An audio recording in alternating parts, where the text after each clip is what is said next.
Well, tonight I'd now like to talk about Manus Island. Now, I know this is a serious topic, so if at any point it becomes too serious, just remember that Manus Island is only one letter away from being Anus Island, which is also another name for Tasmania, so just remember that if you need a bit of lightheartedness. Earlier this year, Papua New Guinea's Supreme Court ruled that the detention of asylum seekers on Manus Island is illegal and ordered the PNG government to end the detention. So, who's to blame for violating PNG's constitution? The day after the ruling, Immigration Minister Peter Dutton was interviewed by Karl Stefanovic. And from the beginning, Dutton showed he was prepared for this decision, nor was he prepared for Stefanovic's sarcasm. It's good morning to Immigration Minister Peter Dutton. Good morning to you, Minister. Good morning, Carl. Thanks for being with us at the airport. You off to PNG to sort this out? I'm off to Sydney, actually. I'm in Melbourne at the moment, so off to Sydney and... Yeah, Dutton is like Siri. He can't detect tone and is popular despite his mistreatment of foreign children. We haven't seen a guest misunderstand Karl Stefanovic so badly since this. So the Dalai Lama walks into a pizza shop. Pizza shop? Pizza? Pizza shop, yes. Yeah, pizza shop. And says, "Can you make me one with everything?" Oh, I knew that wouldn't work. Peter Dutton and the Dalai Lama have a lot in common. Neither understand Karl Stefanovic, and with a 5% swing against Dutton in his seat, he might also find himself in exile. So, did the court's decision take the government by surprise? The Prime Minister yesterday said there was no definitive roadmap here. So what happened? How did it take you by surprise? I think it hasn't taken us by surprise. So what you ready? Firstly, Peter Dutton has never been taken by surprise. That's why you should never throw him a surprise birthday party. I will decide who comes to my house and the circumstances in which they will come. You will all be taken to the back shed and kept there until I can determine which of you are genuine guests. And if you are found to be a genuine guest, you'll be relocated to a different party. These mini quiches are mine. What is surprising is that Karl Stefanovic did some real journalism on the Today Show, the show where he once interviewed a cat,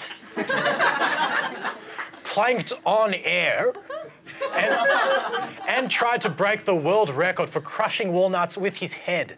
This is Karl Stefanovic. He's won a gold Logie before. He's won Sydney to Hobart, and now he's attempting to break the world record for the number of walnuts cracked in the 60-second period. That's some hard-hitting journalism. Like Stefanovic, the lawyers for these asylum seekers have been banging their heads against the table because instead of closing the centre, PNG has gotten around the court's decision by claiming that the asylum seekers are no longer in detention because they now have the option to catch one of 3 buses into the main town.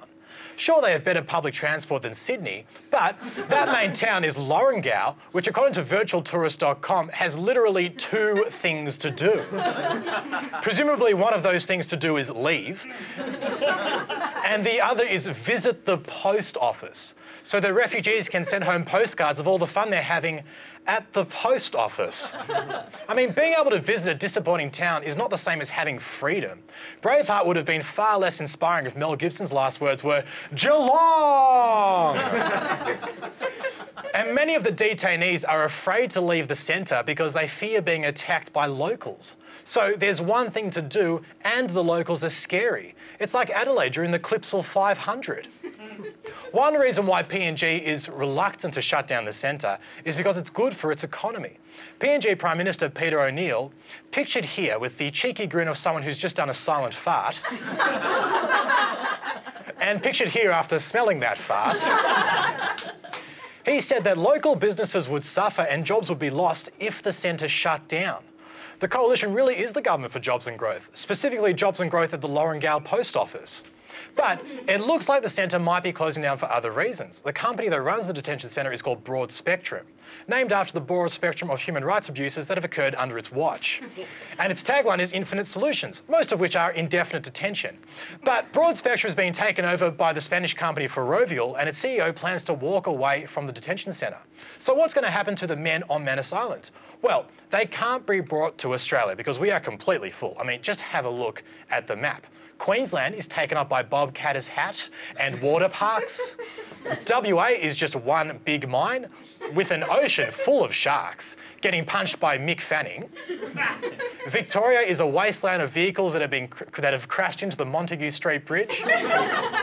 New South Wales is just full of big things and empty State of Origin trophy cabinets. The ACT is filled by Christopher Pyne's head. The Northern Territory is completely taken up by Ayers Rock and tourists complaining that they can't climb Ayers Rock. Nobody wants to go to Tasmania, and anywhere near South Australia is far too close to Adelaide.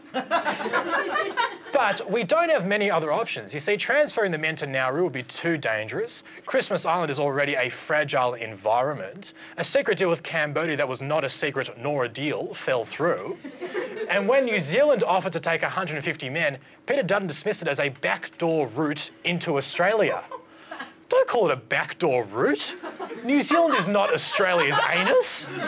That is so offensive to Tasmania.